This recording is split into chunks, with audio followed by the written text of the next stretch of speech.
दीपक जी, माना हाँ जी। माना कि कोई असर नहीं पड़ रहा आपके अध्यक्ष जी के मुताबिक, इतने सारे बयान क्यों? नजरअंदाज करके निकल जाइए।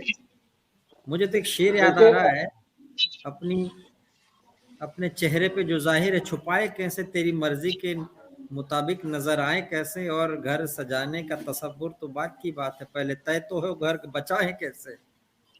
घर बचा लीजिए।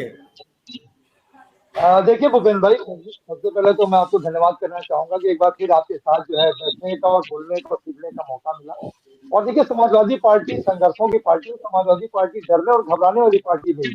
समाजवादी पार्टी हर परिस्थिति से मुकाबला करती है, हर परिस्थितियों से लड़ती है। देखिए, इस तरीके की समाजवादी पार्टी के लोग जीत करके हारे हैं और फिर लड़ करके जीतेंगे। और रहा सवाल जो विपक्षी एकता का है, जिस तरीके से विपक्षी एकता की मुहिम आगे बढ़ रही है, इसको देख करके कहीं ना कहीं सत्ता पक्ष के लोग पूरी तरीके से घबराए हुए हैं। और रहा सवाल, अभी हमारे भाई पंकज भाई बी टीम ए टीम सी टीम की बात कर रहे थे। देखिए, समाजवादी पार्टी का स्टैंड भूपेंद्र शुरू से ही किया है। शुरू से ही वो भारतीय जनता पार्टी के खिलाफ सदैव लड़ती चली आई है। और बहुत से लोगों ने ऐसी ऐसी पार्टियां हैं जो भारतीय जनता पार्टी के साथ रहे, फिर भारतीय जनता पार्टी से अलग हुए, फिर जो है भारतीय जनता पार्टी के साथ मिलने मिलाने की बात करते थे। मैं राष्ट्रीय अध्यक्ष जी ने बिल्कुल स्पष्ट कहा कि अगर किसी के संपर्क में कोई विधायक है तो लेकर के जाए ना, उनको लेते जाए। अभी आपने देखा होगा कि बहुत हालिया अभी जो है, महीना डेढ़ महीना पहले विधान परिषद के दो चुनाव हुए, दो विधान परिषद सदस्यों के चुनाव हुए, जिसमें समाजवादी पार्टी की तरफ से एक भी क्रॉस वोटिंग नहीं हुई। समाजवादी पार्टी के एक एक विधायक जो है, भूपेंद्र भाई, बड़े मजबूती और तत्परता के साथ समाजवादी पार्टी के कैंडिडेट थे। पंकज जी कुछ कंट्राडिक्ट कर रहे हैं आपको, पंकज जी कुछ बोल रहे हैं। तो मेरी बात आ जाने दे पंकज भाई, नहीं नहीं, मैं जो है। दीपक जी को बोलने दीजिए, अब उनकी पूरी बात सुन लेते हैं, फिर आते हैं उस पर। हालांकि एक बात जल्दी बिल्कुल जोड़ बिल्कुल। देता हूँ, मैंने मैं मैंने पहले ही कह दिया था कि अखिलेश जी एनसीपी में टूट फूट के बाद अखिलेश जी बेहतर बार्गेनिंग की पोजीशन में, ये बात मैं कह चुका हूँ जी। देखिए, इस टाइम सवाल देश का है पंकज भाई, इस टाइम सवाल देश को बचाने का है। इस टाइम लोकतंत्र को बचाने का, संविधान को बचाने का समय है ये। और जैसा कि मैं कह रहा था कि समाजवादी पार्टी की जो है, जिस तरीके से विपक्षी एकता आगे बढ़ रही है, अभी जो है पटना में 3 जून को हुआ, 17-18 तारीख को जो बेंगलुरु में होने जा रहा है, और वहां पे भी बहुत से ऐसे दल हैं जो वहां पर जुड़ेंगे। और आपने देखा होगा एनसीपी का, भूपेंद्र भाई, कि जो एनसीपी में टूट हुई, ये सही है कि इन्होंने अपनी संख्या बल तो बढ़ा ली, लेकिन क्या ये जरूरी है कि वहां की जनता भी इनके साथ आएगी? और इनको शायद बहुत अच्छा लग रहा होगा, मोदी जी को, भारतीय जनता पार्टी को देखने में बड़ा अच्छा लग रहा होगा, संख्या बल इनकी बढ़ गई। लेकिन ठीक इसका है मैसेज भूपेंद्र दीपक जी, पूरे देश में था। इसका विधानसभा की मैसेज, मेरी बात समाजवादी हमसे है, पार्टी महाराष्ट्र में मेरी बात लोग हमसे कहते हैं उसके साथ मेरी बात हमसे लड़ने की मेरी बात जननायक नहीं है, मेरी जनता का समर्थन नहीं है। मेरी हमसे बात आ जाने लड़ने की दीजिए। ताकत तो जुटा मेरी लोगे, लेकिन उत्तर हमारे प्र- जैसा सयानापन कहाँ से लाओगे? इस अंदाज में बोल रहे हैं आप। ठीक है। और निश, मेरी बात पूरी आ जाती है। देखिए, मोदी जी की क्रेडिबिलिटी कहाँ है इसमें, उनकी ऑथेंटिसिटी क्या है? 27 जून को जब वो मध्य प्रदेश में इतना लंबा चौड़ा भाषण दे रहे थे, सबको संबोधित कर रहे थे, अपने कार्यकर्ताओं को, अपने बूथ कमेटी के लोगों को, अपने भाजपा के लोगों को, तो ये इन्होंने विपक्ष के 20 लाख करोड़ का जो भ्रष्टाचार की बात की, तो कहा था, सीना ठोक के कहा था कि मैं भ्रष्टाचार के खिलाफ मैं गारंटी लेता हूँ कि मैं उसको नस्ल नाबूद कर दूंगा। जिन एनसीपी के नेताओं के ऊपर 70,000 करोड़ का इन्होंने आरोप लगाया था, सिंचाई और सहकारी बैंक का घोटाले, आज उन्हीं के साथ वो डिप्टी सीएम है।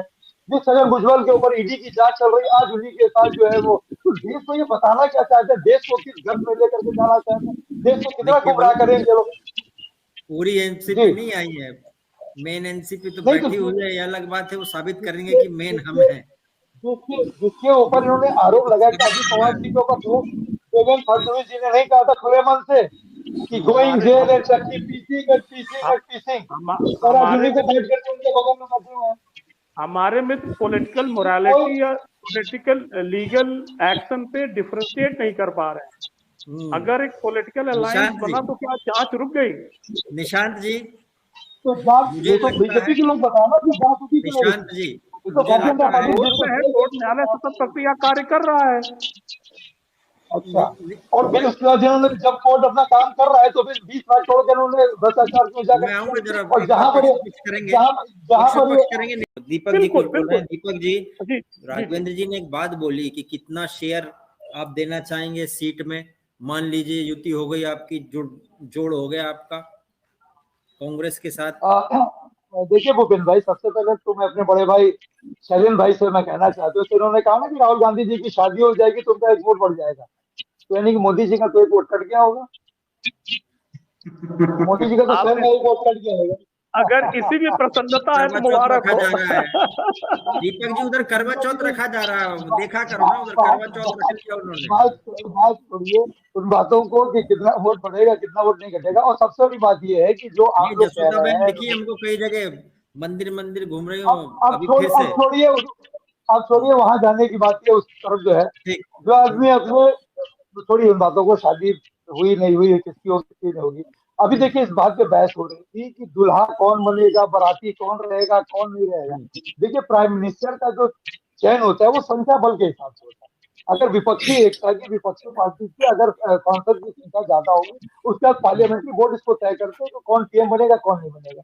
2014 में क्या मोदी जी पीएम का चेहरा थे?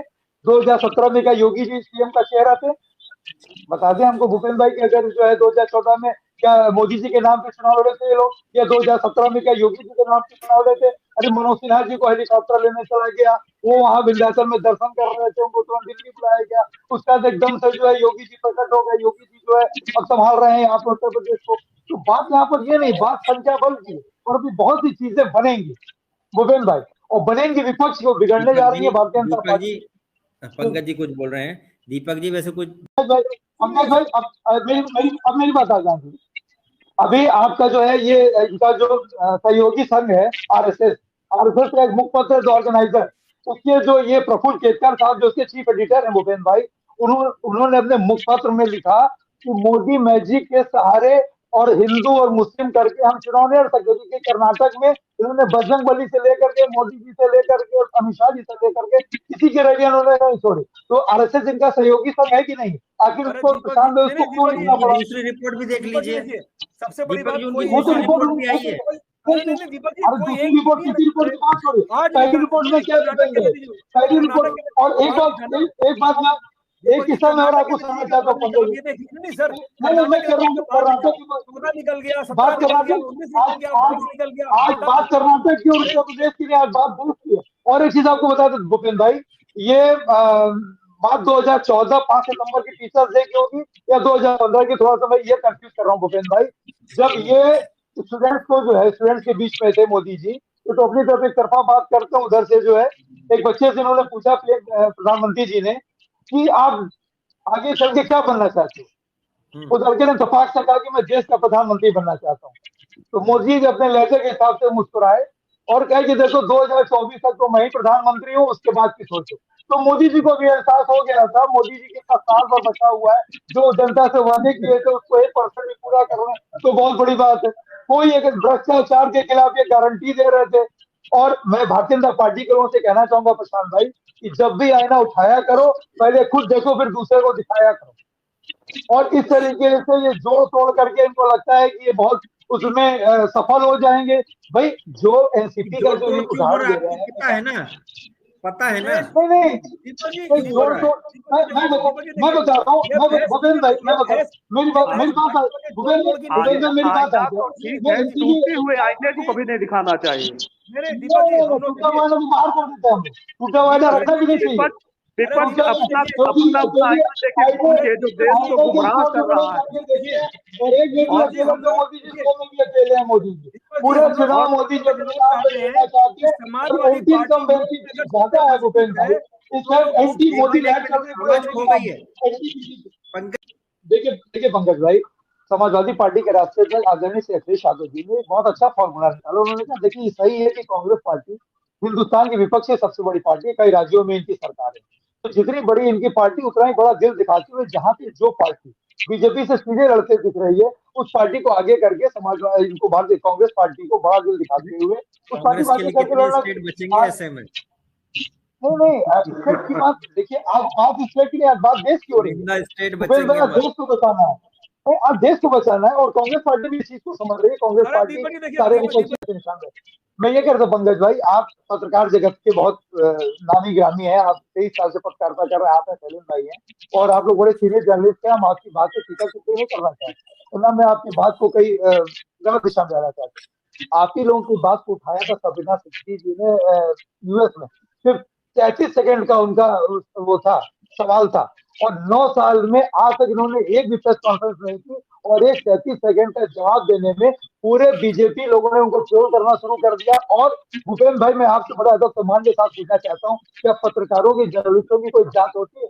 बीजेपी वालों ने उनको मुस्लिम पत्रकार, पाकिस्तानी पत्रकार सब कह करके, उन्होंने, अगर सब कुछ ठीक चल रहा था तो यूएस जाकर के इन्होंने अपनी फजीयत क्यों कराई? 33 सेकंड का जवाब नहीं दे पाई। आप बताइए। दीपक जी से बात, दीपक जी से भाई देखिए, अभी दीपक जी 22 का चुनाव निकला है और मुद्दा वही मोदी योगी दोनों फैक्टर।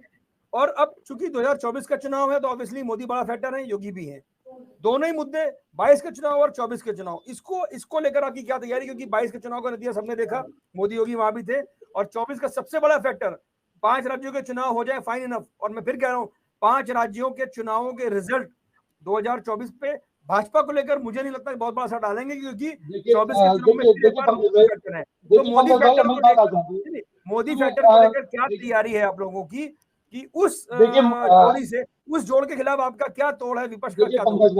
पंकज भाई, मोदी किसी के लिए देश होंगे और उत्तर प्रदेश किसी के लिए होंगे योगी जी। हम लोग जनता की लड़ाई लड़ रहे हैं, हम लोग स्वास्थ्य, शिक्षा, रोजगार की बात कर रहे हैं। समाजवादी पार्टी ने जो डेवलपमेंट के, विकास के काम किया, उसको लेकर के जनता के बीच में जा रहे हैं। और मैं आभार प्रकट करना चाहूंगा भूपेंद्र भाई आपका, कि आपने अपने इतने बड़े सम्मानित चैनल पे, जिसके व्यूअर लाखों लोग देखते हैं, आपने इस पे टमाटर का रेट अंकित कर दिया 140 रुपए। आज लाखों लोग देख लेंगे कि उत्तर प्रदेश में टमाटर का रेट क्या चल रहा है। और मैं साथ ही साथ आपको, कुछ जगह 20 भी है। आप 2 पत्रकार थे जिनको देश के प्रधानमंत्री जी ने आपके मालिक से शिकायत करने का काम किया था, और कि आपके पत्रकारों के ब्लड में हमको गाली देना लिखा है। तो आपने बड़ी हिम्मत दिखाई, जिसके लिए आपको साधुवाद, कि आपने जो है महंगाई को इस तरीके से आपने दिखाने का काम किया। हम सड़क पे उतरे ना उतरे, आपने हमारा काम करने का काम कर दिया, जिसके लिए मैं आपको ढेर सारी बधाई और शुभकामनाएं देना चाहता हूँ। और आज लड़ाई ना भूपेंद्र भाई, आज लड़ाई विचारों की लड़ाई है। 20 रुपए भी है, वहां से जाके खरीद लिया ना, कुछ जगह पे है 20 रुपए। उसका किराया हमें दिला दीजिए, उत्तर प्रदेश की सरकार ले ले 20 रुपए का तो 140 हमने नहीं बताया, आपने बताया, भूपेंद्र भाई ने बताया। सलीम भाई 140 भी है और 20 रुपए भी है। रेंज बहुत बड़ी है, बहुत बड़ा खेल है। देखिए पंकज भाई, मैं आपसे कहना चाहता हूँ कि 2012 से लेकर के 2017 तक हमारी सरकार थी, और ये सही है कि जो भी आप उत्तर प्रदेश में डेवलपमेंट के काम देख रहे हैं। भूपेंद्र भाई सॉरी, मुझे कमिटमेंट, मेरा दूसरा कमिटमेंट है, मुझे जाना पड़ेगा, क्षमा चाहता हूँ। जी निशान जी, मेरा एक दूसरा 8 बजे का कमिटमेंट, क्षमा चाहता हूँ पंकज भाई, थैंक यू। ठीक है निशान भाई, लेकिन जब जनता कंपेयर कर रही है, जनता को बड़ी उम्मीदें थी, बड़ी आस थी भारतीय जनता पार्टी की सरकार से पंकज भाई, कि जब 2017 में इन्होंने उत्तर प्रदेश में भारतीय जनता पार्टी की सरकार बनाई, तो उनको ये लगता था कि अब तो इन्होंने खुद ही कहा डबल इंजन की सरकार, डबल इंजन की सरकार, डबल इंजन के हिसाब से आप डेवलपमेंट बता दीजिए। अगर डेवलपमेंट की बात आप करने पाएंगे पंकज भाई, तो समाजवादी सरकार में के विकास कामों की किसी से आप तुलना नहीं कर सकते। और जनता ने जब आप, ठीक है, इनको 22 में भी इनको मौका दे दिया, लेकिन जनता जब आप कंपेयर कर रही है कि समाजवादी सरकार was much better than now this time government, तो जनता अपने विवेक से, अपने सोच समझ से वोट देने जा रही है। और जो हम लोग जनता के बीच में जा रहे हैं, लोगों से मिलजुल रहे हैं, तो लोगों में बड़ी मायूसी है, बड़ी हताशा है और बड़ी निराशा है, क्योंकि लोगों को बड़ी उम्मीद थी। क्योंकि डबल इंजन की सरकार, हमने तो सिंगल इंजन की सरकार, उत्तर प्रदेश में हमारी कोई संसाधन नहीं था, केंद्र से किसी प्रकार का कोई सहयोग नहीं था। उसके बाद भी आज देखिए, आज उत्तर प्रदेश के माननीय मुख्यमंत्री जी $1 ट्रिलियन की बात करते हैं कि हम इकोनॉमी को $1 ट्रिलियन, आज के समय जीडीपी क्या है, ग्रोथ रेट क्या है आज की तारीख में? 12 से 13%। भूपेंद्र भाई, जब तक 32 से 34% आपका ग्रोथ रेट नहीं होगा, आप $1 ट्रिलियन की बात आप कैसे कर सकते हैं? हमें भी अच्छा लगेगा अगर हमारे उत्तर प्रदेश की इकोनॉमी। सवाल था, आप अपने लोगों को कैसे रोकोगे? आपकी तैयारी क्या है? आप ग्रोथ रेट बता रहे हैं। बात आपने कहा ना कि 17 में आपकी सरकार थी, फिर इनकी है, फिर अरे जो सरकारें आती है वो सरकारें जाती भी तो है पंकज भाई, ये भी तो 2 से लेकर के आती है। एक मिनट लेट मी फिनिश। अब आप नगर निकाय की बात कर रहे हैं ना, नगर निकाय की अगर आप बात कर रहे हैं, जहां जहां पे 17 महापौर जीते, आप लखनऊ में बलरामपुर हॉस्पिटल के सामने पूरी गाड़ी अंदर धसी हुई है। जो प्रधानमंत्री का क्षेत्र है बनारस, उसको क्यूटो बनाने की बात कर रहे थे, वो कमर तक पानी है, वहां पे नाव चल रही, वहां पे मेन रोड का ये हाल है। तो किस नगर निकाय की बात जनता देख नहीं रही? जनता परेशान नहीं हुई? जनता उब नहीं रही? अरे भाई, आपने तो डबल इंजन के बाद आपने ट्रिपल इंजन की बात कर दी भूपेंद्र भाई। आज ट्रिपल इंजन में क्या स्थिति आप बता दो। तीन के तीनों इंजन इनके फेल और तीनों अपने अलग अलग इंजन अपने अपने अपने दिशा में खींच रहे हैं। आप बता दीजिए लखनऊ में अभी बारिश पूरी तरीके से हुई भी नहीं। और लखनऊ में आपको एक बात बताऊं दीपक जी, जब और अखिलेश पांच लोग, हाँ जी, बनारस की चर्चा से इसलिए करूंगा थोड़ा सा 1 मिनट के लिए कि बनारस में अपने छात्र जीवन और बिल्कुल 5 साल की उम्र से देख रहा हूं। सपा का दौर भी देखा है, बसपा का भी दौर देखा है और सपा का 2 बार देखा है। जो बनारस खासकर पहले गया है और अब गया है, उसके सामने तो कम से कम ऐसे मिथ्या चीज मत बताइए। मैं बनारस को देखा हूं, एक कारखाना लगा केवल एक कारखाना। अरे हम भैया दीपक जी लास्ट पॉइंट में एक line Deepak ji last point